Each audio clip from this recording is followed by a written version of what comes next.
Bonjour et bienvenue dans cette série de podcasts qui a pour vocation de promouvoir une éducation plus respectueuse des besoins et du développement de l'enfant en transmettant des clés de compréhension de son fonctionnement.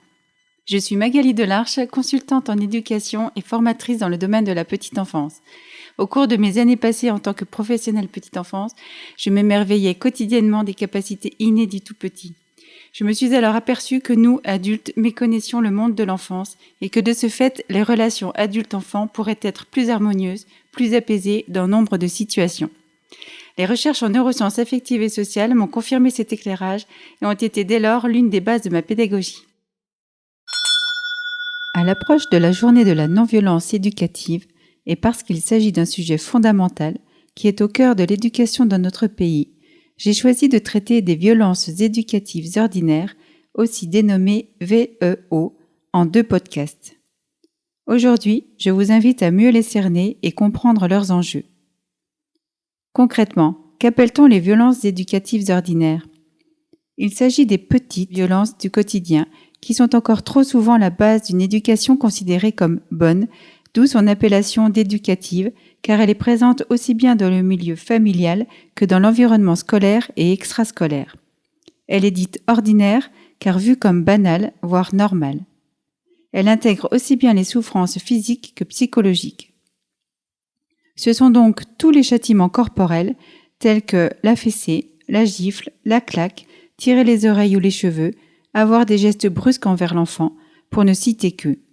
À cela s'ajoutent les punitions, les menaces, les chantages, notamment affectifs, les paroles d'humiliation, de jugement de valeur, les injures, les reproches, les cris, les hurlements, la peur pour se faire obéir, etc.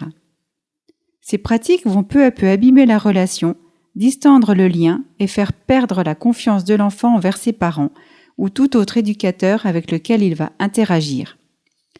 La loi de juillet 2019 contre les châtiments est le début d'un changement de société, à condition que tous les partenaires sociaux s'y mettent, car le chemin reste long. Tout parent passe par des hauts et des bas, et on peut dire des choses affreuses quelquefois à nos enfants, ou avoir des actes dont on n'est pas fier après.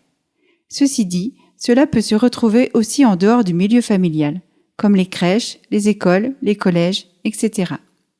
L'important est d'en avoir conscience et de mettre des mots ensuite dessus avec l'enfant. Généralement, le projet derrière toute violence éducative ordinaire est de rendre l'enfant plus fort lorsqu'il sera adulte et bien élevé. Il y a aussi la méconnaissance du développement de l'enfant et les parasitages de notre propre éducation. De plus, les parents pensent bien faire et c'est là le vrai problème. La VEO est à différencier de la maltraitance dans laquelle il n'y a pas de recherche de vertus éducatives. La maltraitance relève de comportements compulsifs dus aux répétitions subies dans l'enfance. La violence éducative ordinaire véhicule une grande illusion. Par des moyens négatifs, on obtiendrait des moyens positifs. Et c'est spécifique à l'éducation. Il s'agit ici d'une aberration de la pensée. On ne verra jamais un jardinier piétiner ses fleurs pour qu'elles poussent mieux. Or, c'est ce qu'on fait dans l'éducation. Je vous donne quelques exemples de VEO. À l'école, c'est montrer du doigt, mettre une chaise du méchant ou celle qui permet de réfléchir à ce qu'on vient de faire, les notations, les bons points, copier les lignes, les smileys d'appréciation, les humiliations, les jugements sur l'enfant qui l'enferme dans des cases, telles que « tu es tout le temps dans ta bulle »,« tu n'écoutes jamais » ou « tu es trop lent », déchirer un dessin jugé pas beau et le mettre à la poubelle. Et c'est loin d'être exhaustif.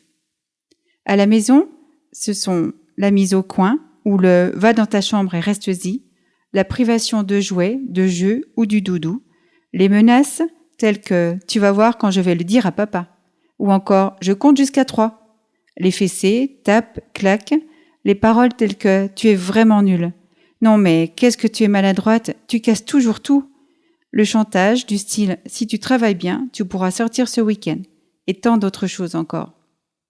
Très franchement, ça vous viendrait à l'idée de parler comme ça aux personnes adultes qui vous entourent ? Non, bien sûr. Pas plus que vous n'aimeriez que quelqu'un vous parle ainsi.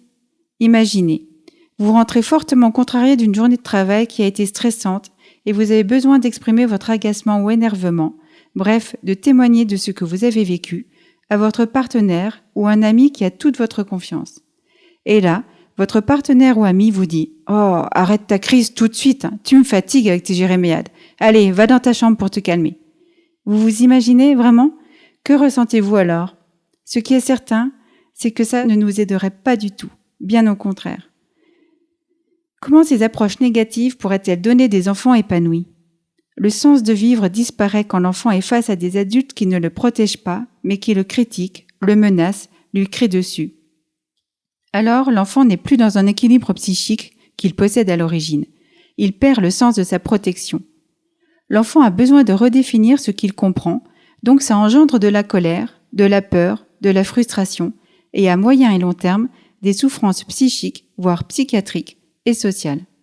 Tout ceci amènera plus tard à un manque de solidarité, des adultes mal dans leur peau et souvent dans la reproduction de ce qu'ils auront vécu. Lorsque les enfants viennent au monde, ils ont les plus belles qualités et ressources en eux. Mais au bout de 3 ans, toutes ces belles qualités humaines s'amenuisent de plus en plus face à l'éducation reçue. Parfois, c'est au bout d'1 an seulement. Préparer l'enfant à endurer les duretés de la vie se fait à travers les bases solides de l'amour et non à travers des châtiments et des punitions. Ces comportements sont l'expression de la violation même de notre véritable nature. Les enfants finissent par croire que c'est pour leur bien, car ils l'entendent souvent et ce serait trop insécurisant et angoissant de remettre en cause les attitudes de leurs parents. Alors, l'enfant se désolidarise du petit enfant qu'il est, qui a mal et qui est triste, et rejoint les plus forts. Quand il aura tout perdu, il ne sera plus capable de reconnaître la douleur et pensera que c'est ça son cadre normal. Parallèlement, il engrammera de la mauvaise énergie qui explosera sur les autres autour de lui, ou il retournera la violence contre lui, sous forme de réelle violence, culpabilité, croyances négatives sur lui, mépris, dépression, etc. Les connaissances sur le développement de l'enfant ont fait de gros progrès et on ne peut plus faire comme si on ne savait pas.